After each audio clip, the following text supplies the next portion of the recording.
Thank you very much. Thank you.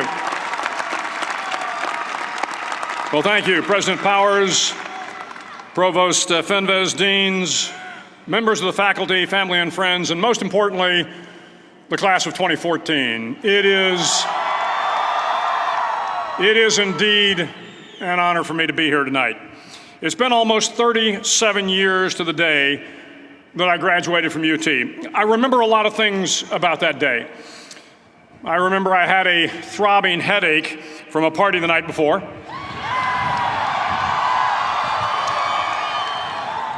I remember I had a serious girlfriend who I later married. That's important to remember, by the way. And I remember I was getting commissioned in the Navy that day. But of all the things I remember, I don't have a clue who the commencement speaker was, and I certainly don't remember anything they said. So acknowledging that fact, if I can't make this commencement speech memorable, I will at least try to make it short. So the university's slogan is, what starts here changes the world. Well, I've got to admit, I kind of like it. What starts here changes the world. Tonight, there are almost 8,000 students, or there are more than 8,000 students graduated from UT. So that great paragon of analytical rigor, Ask.com, says that the average American will meet 10,000 people in their lifetime. 10,000 people, that's a lot of folks. But if every one of you changed the lives of just 10 people, and each one of those people changed the lives of another 10 people, and another 10, then in 5 generations, 125 years, the class of 2014 will have changed the lives of 800 million people. 800 million people. Think about it. Over twice the population of the United States. Go one more generation, and you can change the entire population of the world, 8 billion people. If you think it's hard to change the lives of 10 people, change their lives forever, you're wrong. I saw it happen every day in Iraq and Afghanistan. A young Army officer makes a decision to go left instead of right down a road in Baghdad, and the 10 soldiers with him are saved from a close-in ambush. In Kandahar province, Afghanistan, a non-commissioned officer from the female engagement team senses that something isn't right and directs the infantry platoon away from a 500-pound IED, saving the lives of a dozen soldiers.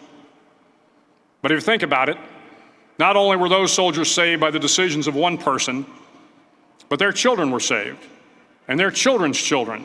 Generations were saved by one decision, one person. But changing the world can happen anywhere, and anyone can do it. So what starts here can indeed change the world. But the question is, what will the world look like after you change it? Well, I'm confident that it will look much, much better. But if you'll humor this old sailor for just a moment, I have a few suggestions that may help you on your way to a better world. And while these lessons were learned during my time in the military, I can assure you that it matters not whether you ever served a day in uniform.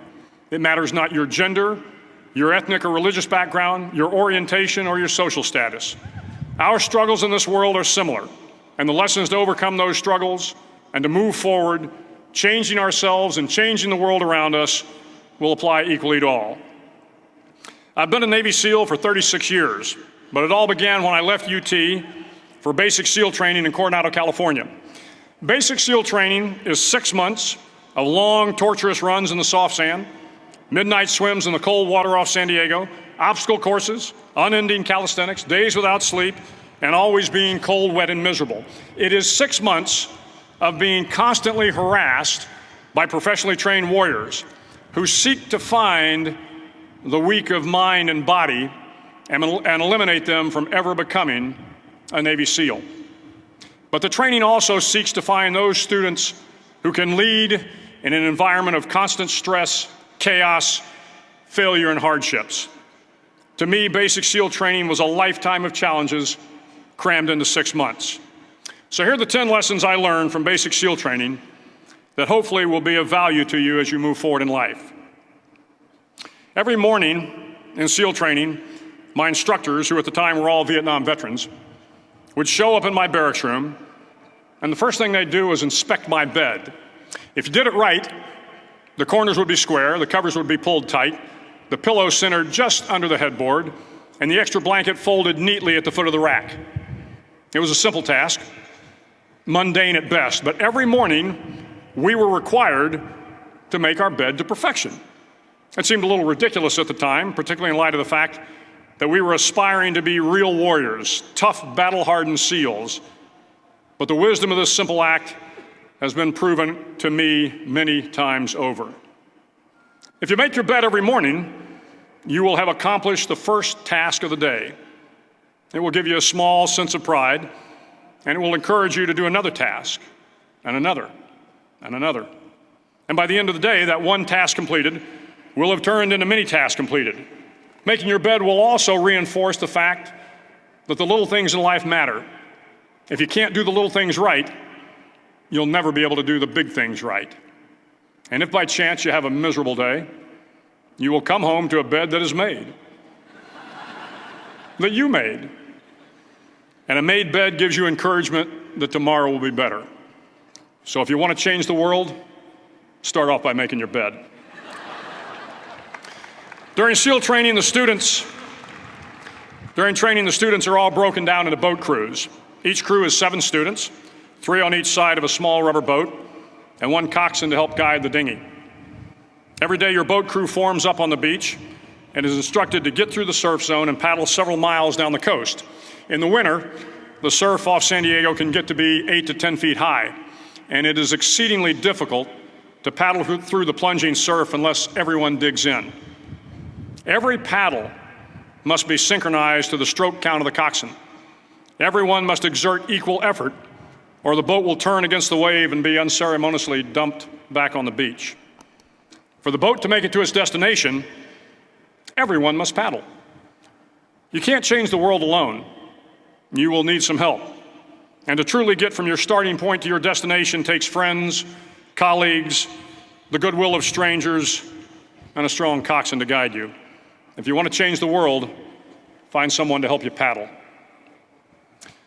Over a few weeks of difficult training, my SEAL class, which started with 150 men, was down to just 42. There were now 6 boat crews of 7 men each. I was in the boat with the tall guys, but the best boat crew we had was made up of the little guys, the Munchkin crew, we called them. No one was over 5'5". The Munchkin boat crew had 1 American Indian, 1 African American, 1 Polish American, 1 Greek American, 1 Italian American, and 2 tough kids from the Midwest. They out-paddled, outran, and outswam all the other boat crews. The big men in the other boat crews would always make good-natured fun of the tiny little flippers the Munchkins put on their tiny little feet prior to every swim. But somehow these little guys from every corner of the nation and the world always had the last laugh, swimming faster than everyone and reaching the shore long before the rest of us. SEAL training was a great equalizer. Nothing mattered but your will to succeed, not your color, not your ethnic background, not your education, not your social status. If you want to change the world, measure a person by the size of their heart, not by the size of their flippers. Several times a week, the instructors would line up the class and do a uniform inspection. It was exceptionally thorough. Your hat had to be perfectly starched, your uniform immaculately pressed, your belt buckle shiny and void of any smudges. But it seemed that no matter how much effort you put into starching your hat or pressing your uniform or polishing your belt buckle, it just wasn't good enough. The instructors would find something wrong. For failing the uniform inspection, the student had to run, fully clothed, into the surf zone, then wet from head to toe, roll around on the beach until every part of your body was covered with sand. The effect was known as a sugar cookie. You stayed in the uniform the rest of the day, cold, wet, and sandy. There were many a student who just couldn't accept the fact that all their efforts were in vain, that no matter how hard they tried to get the uniform right, it went unappreciated. Those students didn't make it through training. Those students didn't understand the purpose of the drill. You were never going to succeed. You were never going to have a perfect uniform. The instructors weren't going to allow it. Sometimes, no matter how well you prepare or how well you perform, you still end up as a sugar cookie. It's just the way life is sometimes. If you want to change the world, get over being a sugar cookie and keep moving forward. Every day during training, you were challenged with multiple physical events: long runs, long swims, obstacle courses, hours of calisthenics, something designed to test your mettle. Every event had standards, times you had to meet. If you failed to meet those times, those standards, your name was posted on a list, and at the end of the day, those on the list were invited to a circus. A circus was 2 hours of additional calisthenics, designed to wear you down, to break your spirit, to force you to quit. No one wanted a circus. A circus meant that for that day, you didn't measure up. A circus meant more fatigue, and more fatigue meant that the following day would be more difficult, and more circuses were likely. But at some time during SEAL training, everyone made the circus list. But an interesting thing happened to those who were constantly on the list. Over time, those students who did 2 hours of extra calisthenics got stronger and stronger. The pain of the circuses built inner strength and physical resiliency. Life is filled with circuses. You will fail. You will likely fail often. It will be painful. It will be discouraging. At times, it will test you to your very core. But if you want to change the world, don't be afraid of the circuses. At least twice a week, the trainees were required to run the obstacle course. The obstacle course contained 25 obstacles, including a 10-foot wall, a 30-foot cargo net, a barbed wire crawl, to name a few. But the most challenging obstacle was the slide for life. It had a 3-level, 30-foot tower at one end and a 1-level tower at the other. In between was a 200-foot long rope. You had to climb the 3-tiered tower, and once at the top, you grabbed the rope, swung underneath the rope, and pulled yourself hand over hand until you got to the other end. The record for the obstacle course had stood for years when my class began in 1977. The record seemed unbeatable until one day a student decided to go down the slide for life head first. Instead of swinging his body underneath the rope and inching his way down, he bravely mounted the top of the rope and thrust himself forward. It was a dangerous move, seemingly foolish and fraught with risk. Failure could mean injury and being dropped from the course. Without hesitation, the student slid down the rope perilously fast. Instead of several minutes, it only took him half that time. And by the end of the course, he had broken the record. If you want to change the world, sometimes you have to slide down the obstacles head first. During the land warfare phase of training, the students are flown out to San Clemente Island, which lies off the coast of San Diego. The waters off San Clemente are a breeding ground for the great white sharks. To pass SEAL training, there are a series of long swims that must be completed. One is the night swim. Before the swim, the instructors joyfully brief the students on all the species of sharks that inhabit the waters off San Clemente. They assure you, however, that no student has ever been eaten by a shark, at least not that they can remember. But you are also taught that if a shark begins to circle your position, stand your ground. Do not swim away. Do not act afraid. And if the shark, hungry for a midnight snack, darts towards you, then summons up all your strength and punch him in the snout, and he will turn and swim away. There are a lot of sharks in the world. If you hope to complete the swim, you will have to deal with them.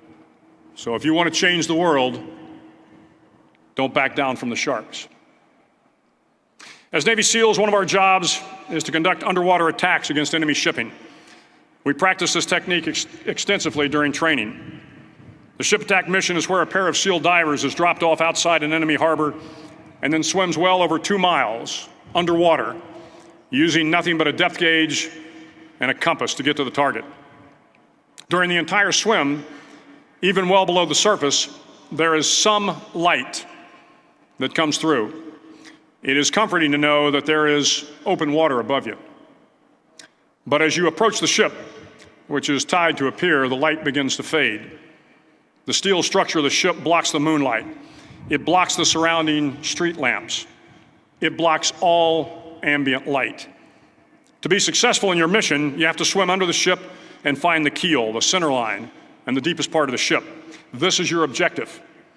But the keel is also the darkest part of the ship, where you cannot see your hand in front of your face, where the noise from the ship's machinery is deafening, and where it gets to be easily disoriented, and you can fail.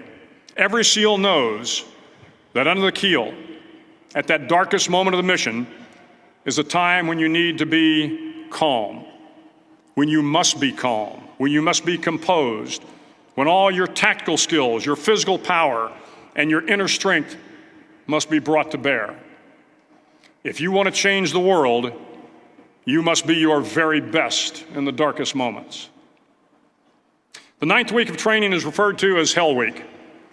It is 6 days of no sleep, constant physical and mental harassment, and one special day at the Mud Flats. The Mud Flats are an area between San Diego and Tijuana where the water runs off and creates the Tijuana Sloughs, a swampy patch of terrain where the mud will engulf you. It is on Wednesday of Hell Week that you paddle down to the Mud Flats and spend the next 15 hours trying to survive this freezing cold, the howling wind, and the incessant pressure to quit from the instructors.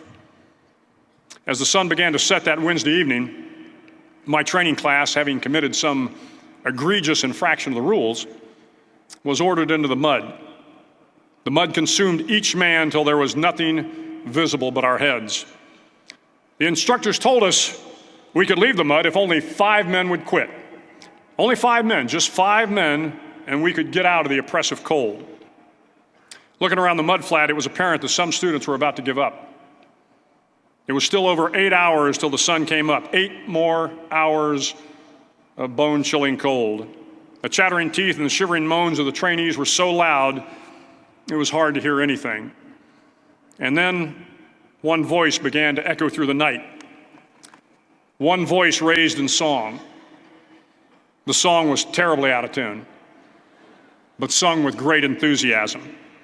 One voice became 2, and 2 became 3, and before long, everyone in the class was singing. The instructors threatened us with more time in the mud if we kept up the singing, but the singing persisted. And somehow the mud seemed a little warmer, and the wind a little tamer, and the dawn not so far away. If I have learned anything in my time traveling the world, it is the power of hope. The power of one person, a Washington, a Lincoln, King, Mandela, and even a young girl from Pakistan, Malala.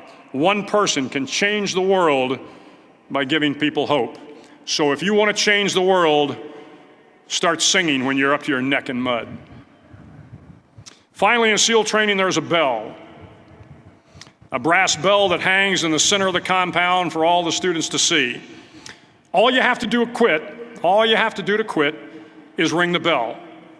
Ring the bell, and you no longer have to wake up at 5 o'clock. Ring the bell, and you no longer have to be in the freezing cold swims. Ring the bell, and you no longer have to do the runs, the obstacle course, the PT, and you no longer have to endure the hardships of training. All you have to do is ring the bell to get out. If you want to change the world, don't ever, ever ring the bell.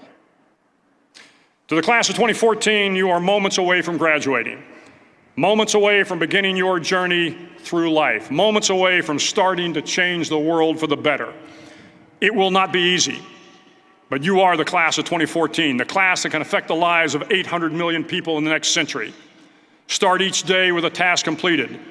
Find someone to help you through life. Respect everyone. Know that life is not fair and that you will fail often. But if you take some risks, step up when the times are the toughest, face down the bullies, lift up the downtrodden, and never, ever give up. If you do these things, the next generation and the generations that follow will live in a world far better than the one we have today. And what started here will indeed have changed the world for the better. Thank you very much. Hook 'em horns.